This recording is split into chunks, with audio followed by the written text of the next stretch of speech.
Namaste, and welcome to our continuing series on essays on the Gita with our beloved Ranga. We're on page 50. The chapter is Man and the Battle of Life, beginning with the sentence, the modern idea of a common obligation. We have read it already, so I will read each sentence and then we'll look at it. Good. So, just to remind ourselves of what is the modern idea, that is in Europe, where the populations are relatively small. In India, we have 1.4 billion people. That means 1,400 million people. But in Europe, in most of the countries, 50, 60 million, like our Indian states. But only in Germany it's quite high. Now it's about 100 million now there because of the East Germany and West Germany joining. But otherwise it's very small. So if you have got a small population, in times of war, you need to give your population military training. So you have conscription, what is there. Of course, ideas have changed now, but still. So that's what he's discussing, that the modern idea, he means mainly in the conscription idea, is it forces everybody to have military training, and even those who are, he is very interesting what he's saying, even artists and teachers and poets, they also have to take military training and plunge into war. And even priests, those who are preaching peace and harmlessness, they have to give up their idealism and go and create violence. So that's what he's saying. But they can be in the ambulance corps. Yeah. They don't have to fight. So yeah, you can do that, yeah. You can find, sometimes even a desk job perhaps. Yes. Yeah. So anyway, so that's what he's saying. So there are advantages and disadvantages in that idea. The disadvantage is that entire society is in turmoil. Everybody has to fight and join the war. Whereas the advantage is that it gives a purpose and a sort of unity comes into we are all fighting for one cause. So that's the advantage. And the disadvantage is that it disrupts life, normal life, very, very violent manner. Now he is talking about the Indian system, where war was limited only to a certain class of people. Indian civilization, on the contrary, made it its chief aim to minimize the incidents and disaster of war. Here also he will tell us that the Indian system also has got its advantages and disadvantages. So he will discuss both. But is it still the same? I don't think so. No, not now. No. Now it is not. Now it's everyone. Yeah. But in times of the Vedic period, war was very well regulated. We'll come to that, we'll discuss that when we come to the relevant portion. Indian civilization, on the contrary, made it its chief aim to minimize the incidents and disaster of war. For this purpose, it limited the military obligation to the small class who, by their birth, nature and traditions, were marked out for this function and found in it their natural means of self-development through the flowering of the soul in the qualities of courage, disciplined force, strong helpfulness and chivalrous nobility, for which the warrior's life pursued under the stress of a high ideal gives a field and opportunities.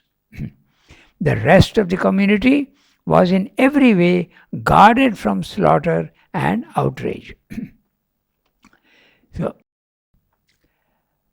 the rest of the community was guarded from slaughter and outrage. They are spared the violence that the war necessitates.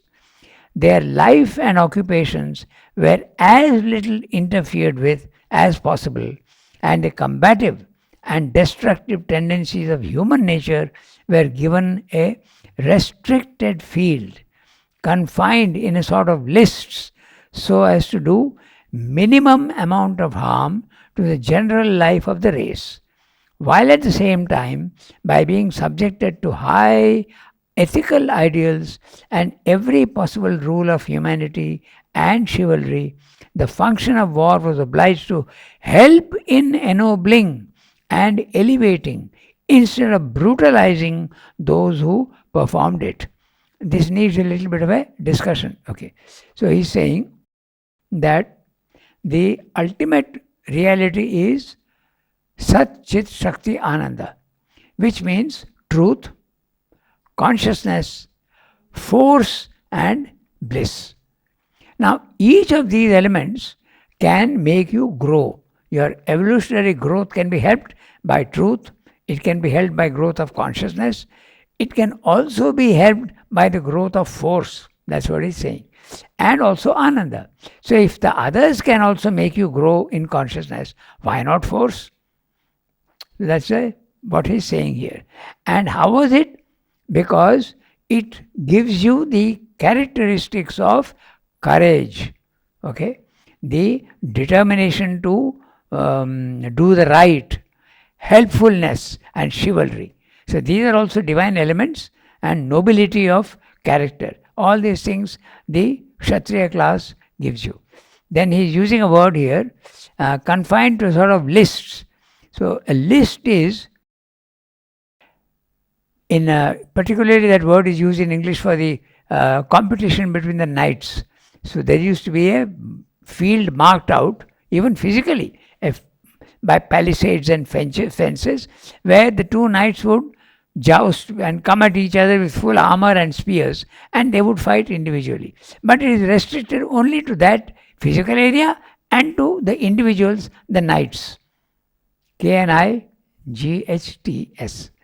So very similar to the idea of, in the Indian idea, only the Kshatriyas are by, Srimad has told you, by birth, nature and traditions.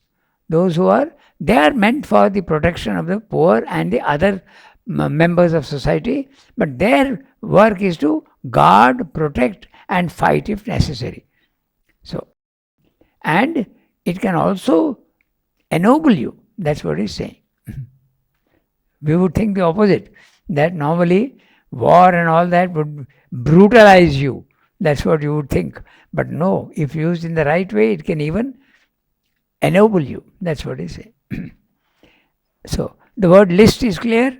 It's not the normal laundry list. The word list is that which is a marked area where the tournament takes place. Okay? So as to do minimum amount of harm to the general life of the race, where at the same time, by being subjected to the high ethical ideals. What are these high ethical ideals? He has told you. Courage, disciplined force, strong helpfulness, and chivalrous nobility. These are the high ethical ideals. And every possible rule of humanity and chivalry, the function of war was obliged to help in ennobling and elevating instead of brutalizing those who performed it. Okay? It must be remembered that it is war of this kind and under these conditions that the Gita had in view.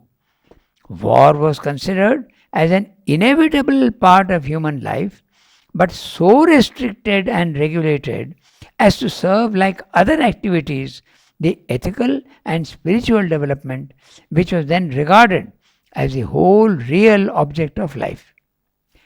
War, destructive within certain carefully fixed limits of the bodily life of individual men, but constructive of their inner life and of the ethical elevation of the race. The Kshatriya concept was came from the caste system. Not hereditary, but by your innate nature. You could have the nature of a Brahmin. You are seeking for knowledge. You are more a mental man, then you are a Brahmin. Not by heredity, but by your innate character. So, the son of a Shudra could very well be a Brahmin. The son of a Kshatriya could very well be a Brahmin. We have got plenty of cases like that in India. Well, I'll explain. Sri Aurobindo was by any standard, he is a Brahmin because of his knowledge aspect. But he was a Vaishya, he was born a Vaishya. Okay? Now note, Buddha was a Kshatriya, but he was a Brahmin by temperament. Look at Krishna, okay? Look at Janaka, all are Kshatriyas, but they were Brahmins by temperament. So this is what he's saying. Just as the knowledge aspect can enable you and make you seek for the true experience, the truth of life, the divine. So knowledge can do that, consciousness can do that, Ananda can do that, force also can do that. If you are a Kshatriya, you have to use it in the right ethical way. It will encourage in you courage, chivalry, ethical idealism, that's what he's saying. Helpfulness.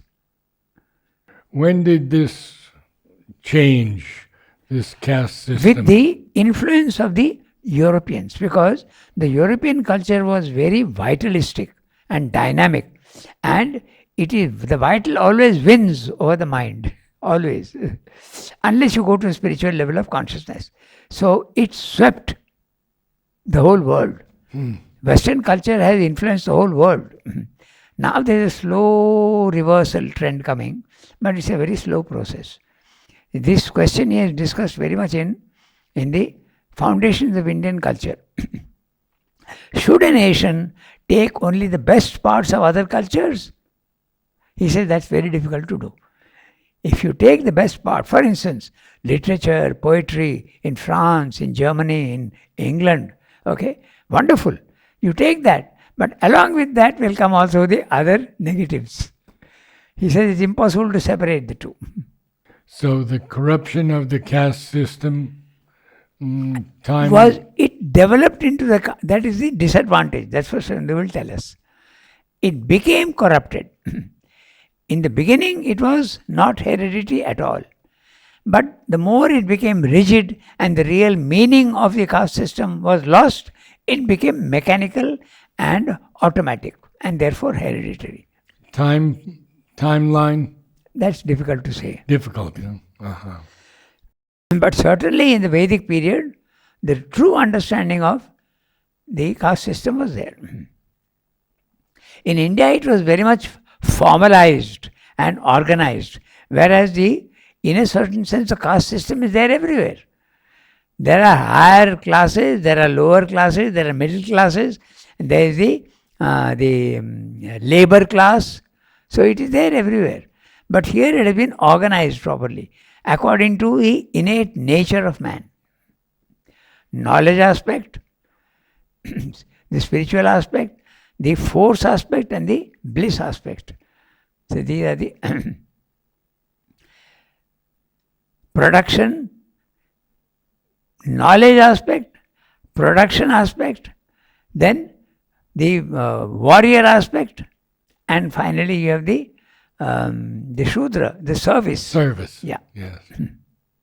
That war in the past has, when subjected to an ideal, helped in this elevation, as in the development of knighthood and chivalry, the Indian ideal of the Kshatriya, the Japanese ideal of the samurai, can only be denied by fanatics of pacifism. So you have to admit that even war and violence can make you grow in value, can make your consciousness grow. That's what he's saying. Unless you are a fanatic of pacifism. Ahimsa is the ultimate. Non-violence is the ultimate truth of life. Not true. It's not the ultimate truth. It's a very practical truth, no doubt. And it's far better to be non-violent than violent. But it's not the ultimate truth. That's what Srimad is saying. Fanatics of pacifism. Fanatics. Fanatics of pacifism. When it has fulfilled its function, it may well disappear. For if it tries to survive its utility, it will appear as an unrelieved brutality of violence, stripped of its ideal and constructive aspects, and will be rejected by the progressive mind of humanity. So, exactly what you were saying, the spirit, the sense of courage, disciplined force, strong helpfulness, and chivalrous nobility, that is gone and only the violence remains, then it is time to reject it. That's what Swami is saying. Okay? But its past service to the race must be admitted in any reasonable view of our evolution. War and violence have definitely contributed to the growth of consciousness and character. There is no doubt about it, he is saying. Okay? Must be admitted in any reasonable view of our evolution. It's interesting also, see in America also, Abraham Lincoln had the courage to go to war to remove an evil which was taking place. So he had the courage to go to war. It lasted 4 or 4 years. But he had the courage to do that. So sometimes it can be very useful. But it has to be kept in the right spirit, because his ideal was to remove the evil of slavery. So that's a fine object, and you can use violence for that. Okay. The next para. The physical fact of war, however, is only a special and outward manifestation of a general principle in life, and the Kshatriya is only the outward manifestation and type of a general characteristic necessary to the completeness of human perfection. So, human perfection requires courage, chivalry, nobility of character, and bravery. All these things are needed. So it can do that. That's what he's pointing out. To the completeness of human perfection.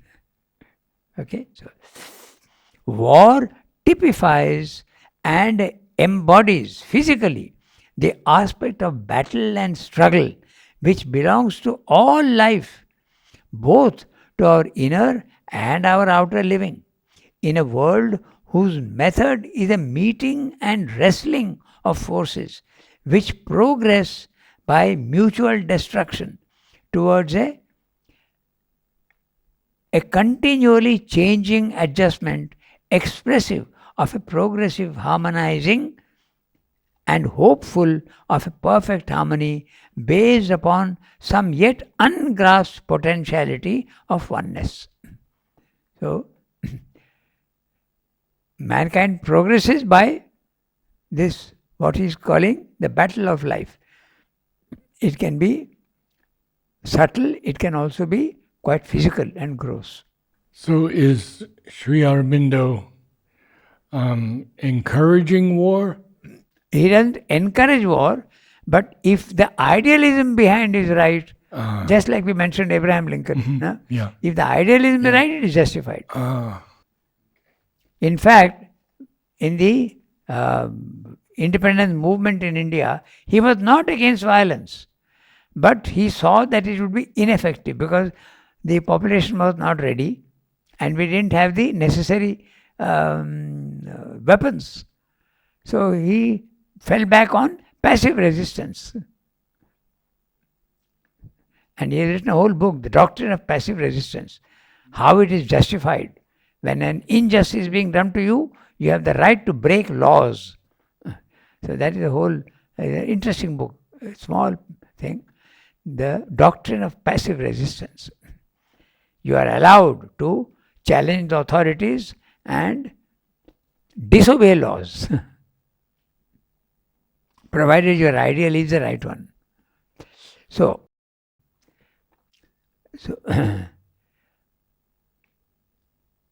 towards a continually, in fact, it reminds me of Heraclitus, who said that war is the father of man. The father of man, because it's by war that you progress. That's what he's saying here also. See,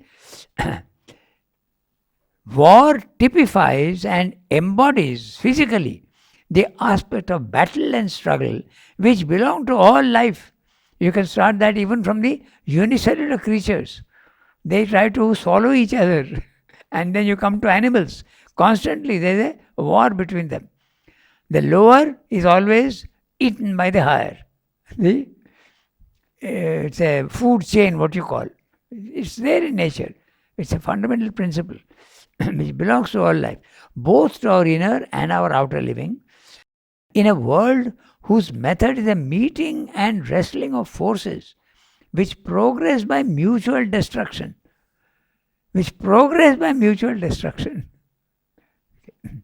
towards a continually changing adjustment expressive of a progressive harmonizing and hopeful of a perfect harmony based upon some yet ungrasped potentiality of oneness. So war is one of the means by which you can progress upwards and try to get a condition of oneness where war will not be necessary anymore. Okay, so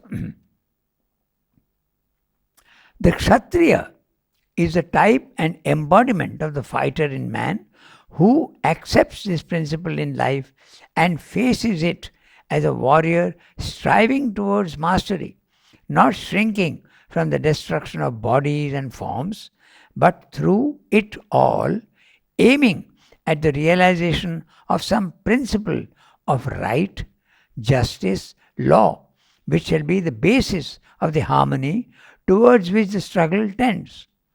The Gita accepts this aspect of the world energy and the physical fact of war which embodies it, and it addresses itself to the man of action, the striver, the fighter, the Kshatriya. War, which is the extreme contradiction of the soul's high aspiration to peace within and harmlessness without. The striver and fighter, whose necessary turmoil of struggle and action seems to be the very contradiction of the soul's high ideal of calm mastery and self-possession. It seeks for an issue from the contradiction, a point at which its terms meet, and a poise which shall be the first essential basis of harmony and transcendence. The gist of the whole thing is that war has got its place. Don't think that it is something negative entirely. A day will come when it will not be necessary, but that's only in the supramental race. Until man has not changed his basic nature, war is necessary. Because evil will always be there. And if evil is there, you have to destroy it. We read the next one? Yes. Yeah. It's about a page. And yeah. we'll discuss that. It's fairly easy. He's discussing the basic characteristics of man. Sattva, Rajas, Tamas. Man meets the battle of life in the manner most consonant with the essential quality most dominant in his nature. I'll read the whole para first. There are, according to the Sankhya philosophy, accepted in this respect by the Gita, three essential qualities or modes of the world energy and therefore also of human nature. Sattva, the mode of poise, knowledge and satisfaction. Rajas, the mode of passion, action and struggling emotion. Tamas, the mode of ignorance and inertia. Dominated by tamas, man does not so much meet the rush and shock of the world energies whirling about him and converging upon him as he succumbs to them, is overborne by them, afflicted, subjected, or at the most helped by the other qualities. The tamasic man seeks only somehow to survive, to subsist so long as he may, to shelter himself in the fortress of an established routine of thought and action, in which he feels himself to a certain extent protected from the battle, able to reject the demand which his higher nature makes of him, excused from accepting the necessity of farther struggle and the ideal of an increasing effort and mastery. Dominated by rajas, man flings himself into the battle and attempts to use the struggle of forces for his own egoistic benefit, to slay, conquer, dominate, enjoy. Or, helped by a certain measure of the sattvic quality, the Rajasic man makes the struggle itself a means of increasing inner mastery, joy, power, possession. The battle of life becomes his delight and passion, partly for its own sake, for the pleasure of activity and sense of power, partly as a means of his increase and natural self development. Dominated by sattva, man seeks in the midst of the strife for a principle of law, right, poise, harmony, peace, satisfaction. The purely sattvic man tends to seek this within, whether for himself alone or with an impulse to communicate it when one to other human minds, but usually by a sort of inner detachment from, or else an outer rejection of the strife and turmoil of the active world energy. But if the sattvic mind accepts partly the rajasic impulse, it seeks rather to impose this poise and harmony upon the struggle and apparent chaos, to vindicate a victory for peace, love, and harmony over the principle of war, discord, and struggle. All the attitudes adopted by the human mind towards the problem of life either derive from the domination of one or other of these qualities, or else from an attempt at balance and harmony between them. So he is discussing the three basic characteristics of nature: sattva, rajas, tamas. Tamas is the principle of ignorance and, as he says, inertia. It wants a status quo. It does not want to move. And rajas is the opposite. Rajas is the action oriented. It wants change. It doesn't want to remain in the same place. But it also gives you desire and domination. And finally, you have sattva, which is the mode of poise, knowledge, and satisfaction, calm, peace. It corresponds to the mind. The mind, if you are a very mental person, you can be sattvic. If you are a very dynamic person, you are a rajasic man. You want to have victory over everything that you want to do, and you are action oriented. Very ambitious politicians are always rajasic in their nature. And finally, you have the tamasic, who are lazy and don't want to change, and they want to remain stuck in their ignorance and inertia. So these are the qualities. But nobody is of only one type. There's always, all the three are present in different proportions. You can have more of sattva in you, you can have more of rajas in you, and you can have more of tamas in you. But all the three are always present everywhere. But one can progress towards one or the other also. That's also possible. And not only that, you can be more rajasic one day, you can be more tamasic the next day. If you are ill, then naturally you'll be more tamasic than rajasic. So it's a relative thing, but these are the main principles. So Srimde is bringing this forward. Man meets the battle of life in the manner most consonant with the essential quality most dominant in his nature. Now the word consonant is very interesting.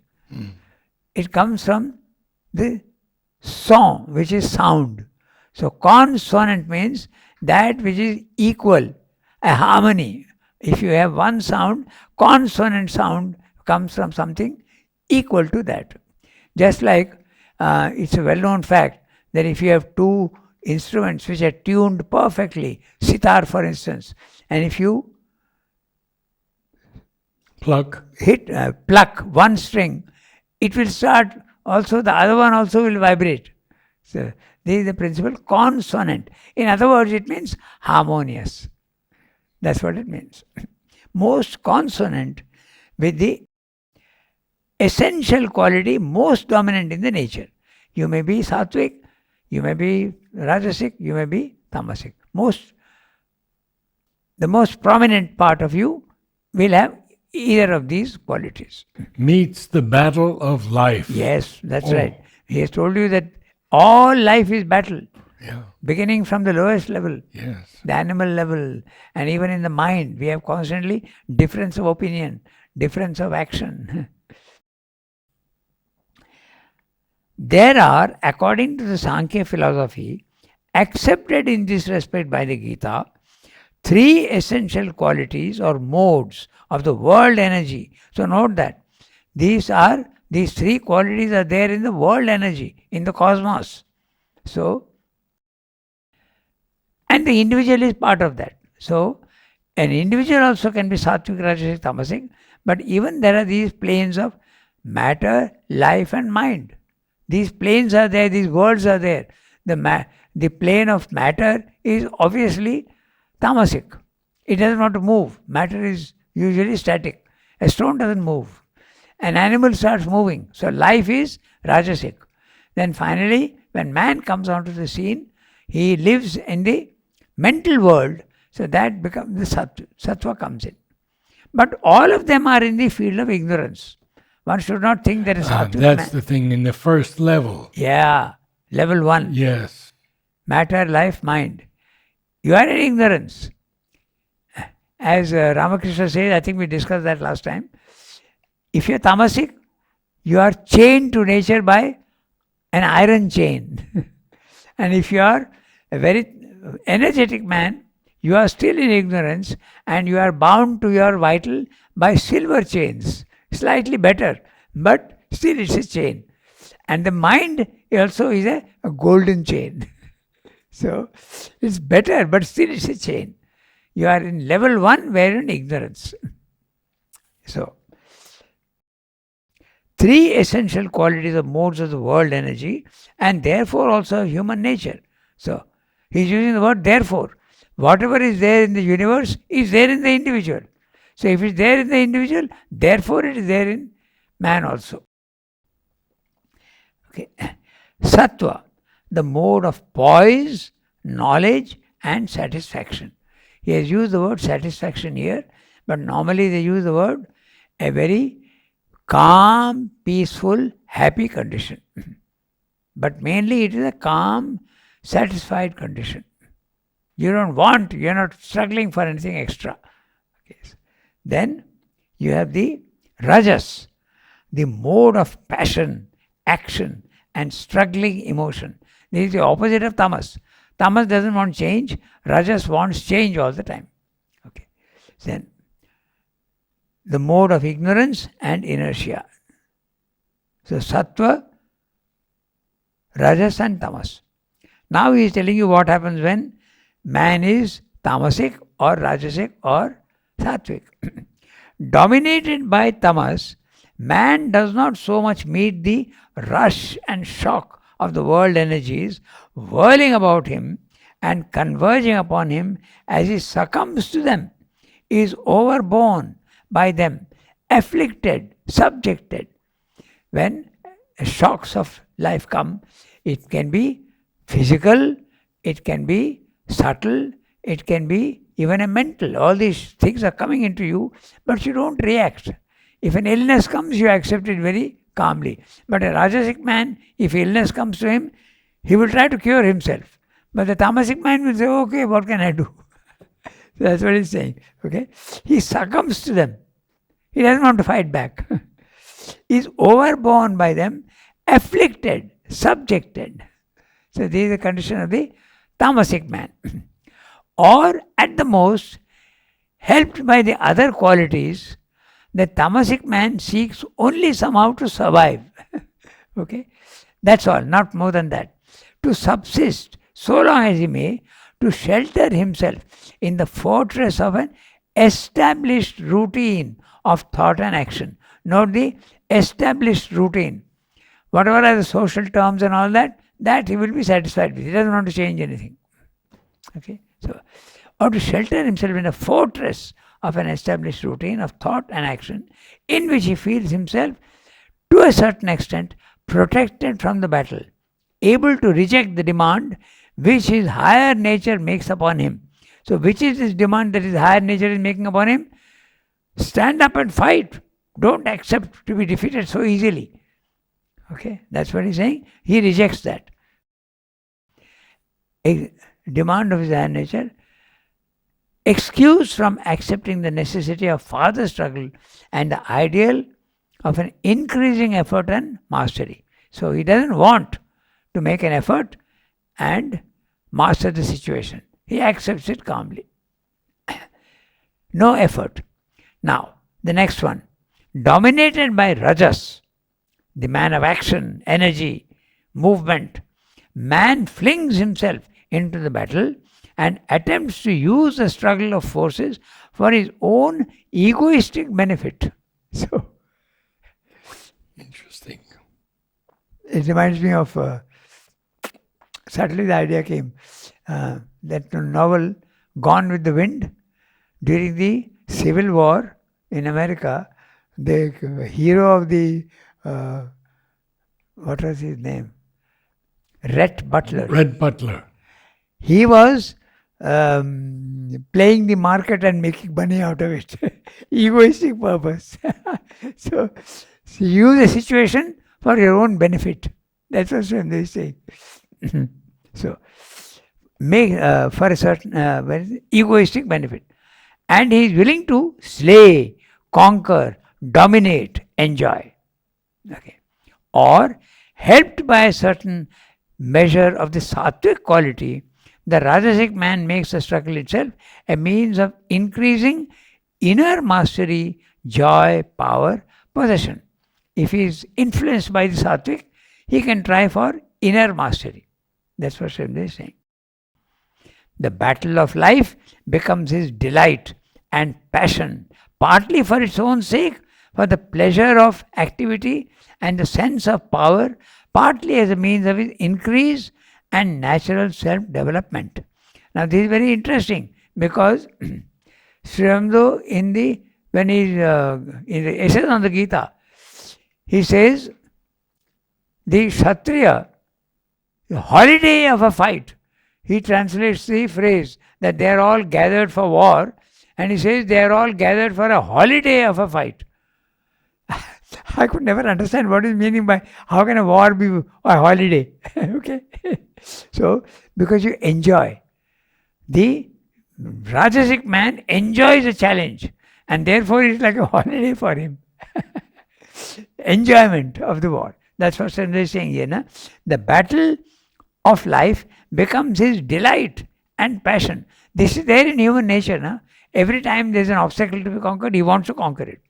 If there's Mount Everest to be done, he will do it. If you need to go to the moon, he will do it. He enjoys the challenge. That's what he's saying. The battle of life becomes his delight and passion, partly for its own sake, for the pleasure of activity and the sense of power, partly as a means of his increase and natural self-development. It can help him to develop. Okay. Now, dominated by sattva, the quality of poise, knowledge and satisfaction, man seeks in the midst of the strife for a principle of law, right, poise, harmony, peace, satisfaction. This is the nature of the sattvic man. The purely sattvic man tends to seek this within himself, whether for himself alone or with an impulse to communicate it when one to other human minds. So, but usually by a sort of inner detachment from, or else an outer rejection of the strife and turmoil of the active world energy. So, the sattvic man tries to realize the truths within himself, and when he does that, he tries to pass it on to others. That's what Simba is saying. or an outer rejection of the strife and turmoil of the active world energy. But if the sattvic mind accepts partly the Rajasic impulse, it seeks rather to impose this poise and harmony upon the struggle and apparent chaos, to vindicate a victory for peace, love, and harmony over the principle of war, discord, and struggle. There is a touch here of the chapter in Synthesis, the standards of conduct. He says the moral man, first from within himself, he sees what he should do and not do. And once he has got that, he communicates it to the rest of the society, saying these are the standards you have to follow. It's a mind constructed principle, and that's what he's saying here, that first you realize it within yourself and then you extend it to others. But if we look on the world situation evolving, Yes. Is it not generally the Rajasic man who pushes things forward? Yes, but there is also the aspect of knowledge. The one who is a thinker.